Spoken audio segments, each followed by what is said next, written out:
Well, hello there. I'm Miss A.G., Library Assistant at River Young Elementary, and today I'm going to be reading to you a very interesting book with permission from Charles Bridge Publishing, The Boo Boo That Changed the World. A true story about an accidental invention, really. So here's the cover, and just looking at that book, what do you think the story's about? Well, I have my thoughts, but let's find out.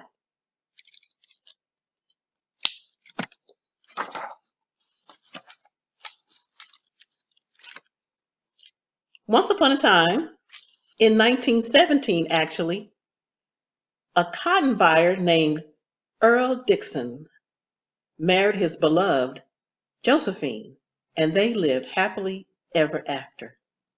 The end.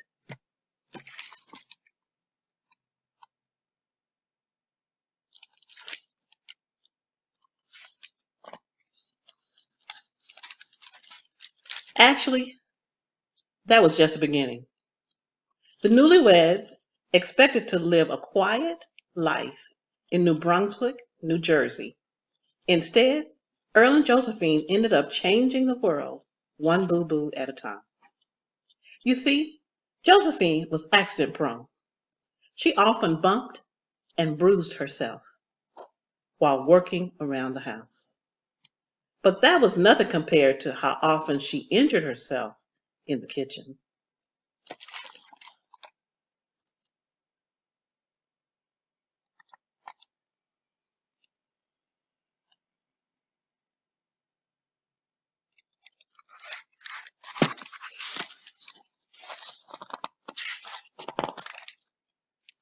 Ouch! When she sliced and diced an onion, she sometimes sliced her finger too. Boo hoo! When she grated cheese, she sometimes grated her knuckle. Arr! When she lifted a hot pot off the stove, she sometimes burned her hand.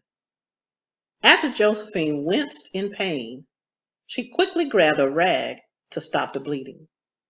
But with bulky towels between her fingers, it was even harder for Josephine to hold a knife. She became even more accident prone. Impossible, you say? It's true. Josephine's klutziness had become a bloody problem.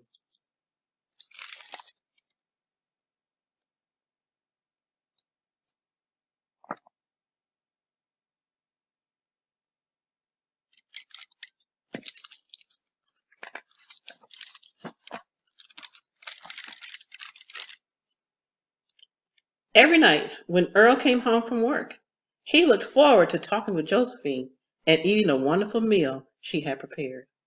That was until he saw his beloved's hands. Yikes! Her cuts might get infected. He had to help his new bride. Earl's father was a doctor, so Earl knew a little bit about boo-boos and bandages.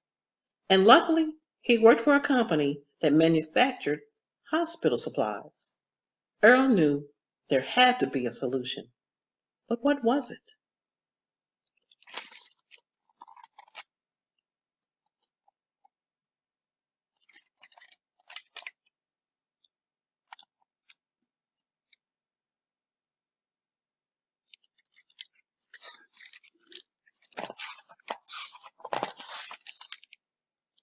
Earl thought, while he shaved in the morning, maybe if I. Earl thought while he brought cotton in the afternoon, then I could. And Earl thought some more while he lay in bed at night, and that was solved. Finally, a light bulb went off over his head. I've got it! Earl yelled with excitement, waking up Josephine. What have you got? She asked. The bloody solution, of course, Earl replied.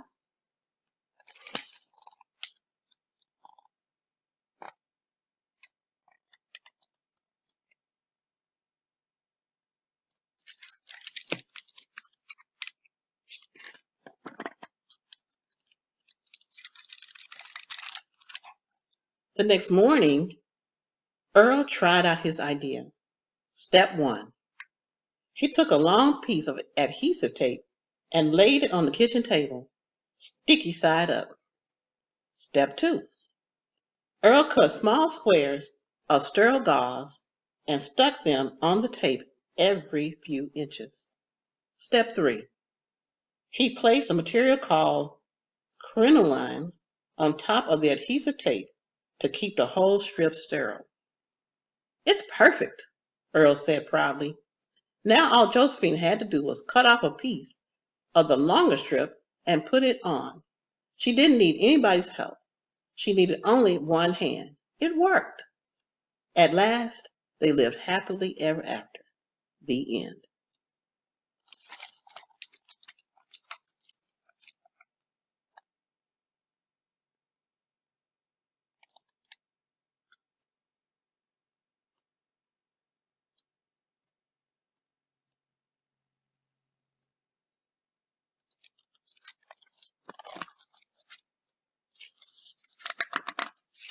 But wait!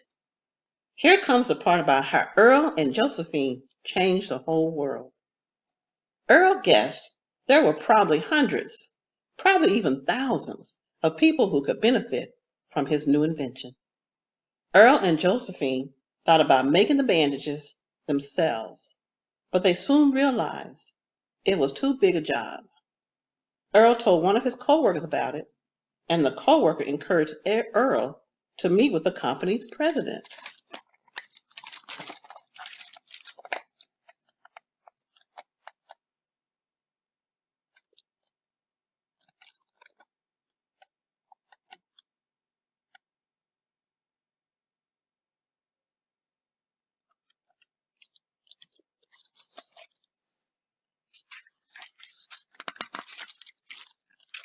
At first, Earl's boss, James Johnson, wasn't quite sure Earl's idea was good enough. Earl demonstrated how easy it was to put the bandage on. Then Mr. Johnson saw his own light bulb. The company agreed to produce and sell the product. They combined the words bandage with first aid and create the clever name Band-Aid. Now Earl and Josephine would surely live happily ever after because Band-Aids were guaranteed to be an instant success. And with that, we have come to the end. Thank you and good night.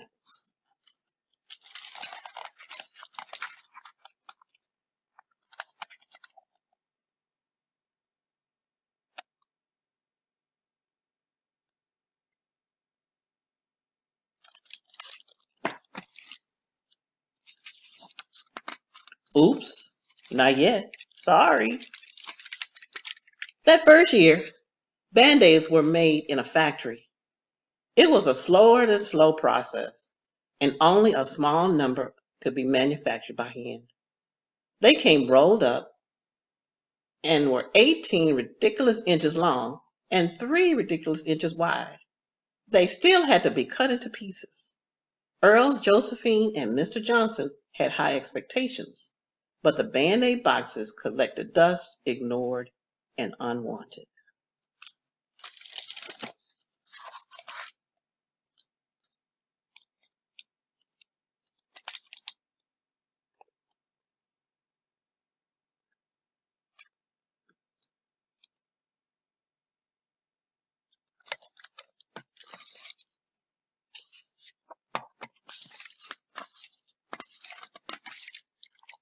A few years later, the company invented a machine that could mass produce thousands of the bandages. Instead of the user having to cut them up, each one was ready to go. Band-Aids were now about 3 inches long and an inch wide. And they were cute too. Each one had a little red string to pull in order to open the paper wrapping. Success! Band-Aids flew off the shelves. The end.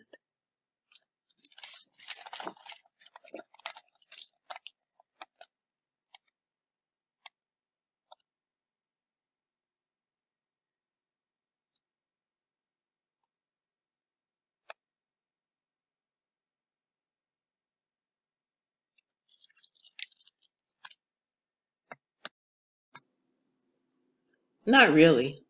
Unfortunately, even with the cute red string and the convenient size, the public wasn't sold on the idea. Mr. Johnson knew that there had to be a solution. What happened next was truly a stroke of genius. The company decided to give Band-Aids away. Mr. Johnson wondered who needed self-adhesive bandages the most. And then the light bulb went off again. The Boy Scouts, of course. All those fall down, climb up, scratched elbows, scraped knees. Boys got plenty of cuts. It didn't take long before the mothers of those rough and tumble boys saw how handy the little bandages were. So they used them for woodworking, angling, bugling, pioneering, archery, masonry, and I'm going to say this right, ornithology and geology.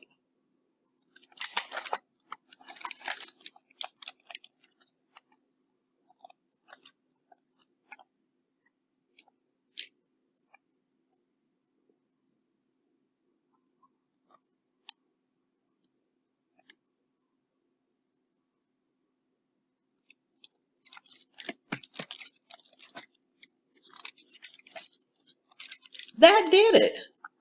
Earl and Josephine's invention was a smash. During World War II, the company sent millions of free Band-Aids to the brave soldiers fighting overseas.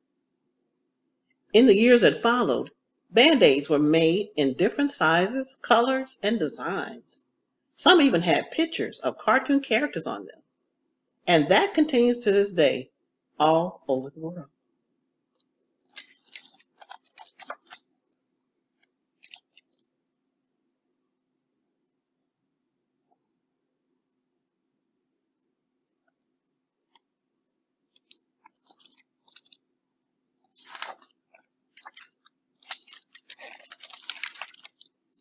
From boisterous hot dog vendors in Brooklyn, fancy French winemakers, tired taxi drivers in Denmark, and English bobbies on bicycles to daredevil skateboarders and Sasquatchians, king crab fishermen in Alaska, sweaty Ugandan soccer players, and applauding audiences at the Bolshoi Theater in Moscow. The sounds of "Aye, wow, ouch" echo still, but not for long.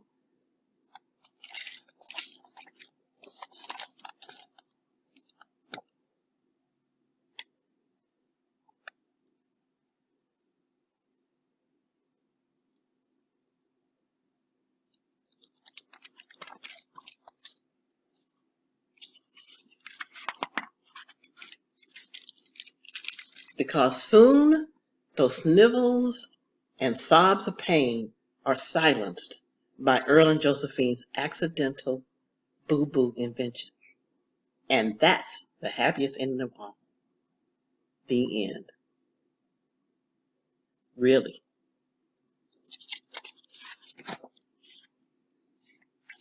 All right, I hope you enjoyed the story. I certainly did. I had no idea how Band-Aids were made or who thought of them, but we all have used them, and they're such a great tool to use when you have a boo-boo. So I'm just going to read the author's note, and that will be our story for the day. We don't know exactly how Earl and Josephine said, what Earl and Josephine said when Earl first figured out his idea for a ready-made bandage. I invented the dialogue and details surrounding their interactions of this book. This is the author's note. The Band-Aid is one of those little inventions that nobody thinks about much. You stick one on when you get a boo-boo and continue on your way. What is there to ponder? There's a whole lot involved. Every invention has a history. Things don't invent themselves, do they? Then who does? And when? And where and how? Inventions are invented because they feel a need. Such was the case of the Band-Aid. Josephine needed an easy way to stop the bleeding on her fingers and to make sure her cuts didn't get infected. So Earl combined several ideas that resulted in the invention of the Band-Aid, a bandage that anyone could put on by themselves. It seems like such a simple idea today, but think about all the elements that came together perfectly. Earl's father was a doctor, so Earl was somewhat familiar with the basis of cleaning cuts. Earl happened to work for a major manufacturer of medical supplies, and Earl's wife was accident prone. Take any of these three things away, and we can only wonder if the name Earl Dixon would mean anything to anybody in the world. The world needed small, sterile adhesive bandages, and they would have them invented eventually. Maybe someone else and Johnson & Johnson would have come up with the idea a few months or years later. Or a competitor might have thought of them first. Maybe even someone halfway around the world. Earl was promoted to vice president and was eventually elected to Johnson & Johnson's board of directors. He was certainly rewarded with respect from his colleagues and with a bigger salary too. That was good news for the Dixons, who raised two boys. Earl died in 1961 when he was 68 years old. He didn't see the variety of designs, shapes, and colors that Band-Aids come in now. Earl had no way of knowing how many companies would also think his idea was great and make their own brand of adhesive bandages. But he did know that his little idea made a big difference in people's lives. The Band-Aid celebrates its 100th anniversary in 2020 this year. And in spite of all the global competition today, Band-Aid brand adhesive bandages are still the boo-boo king. The end. Thank you guys for tuning in, and I hope you enjoyed this story, and happy reading.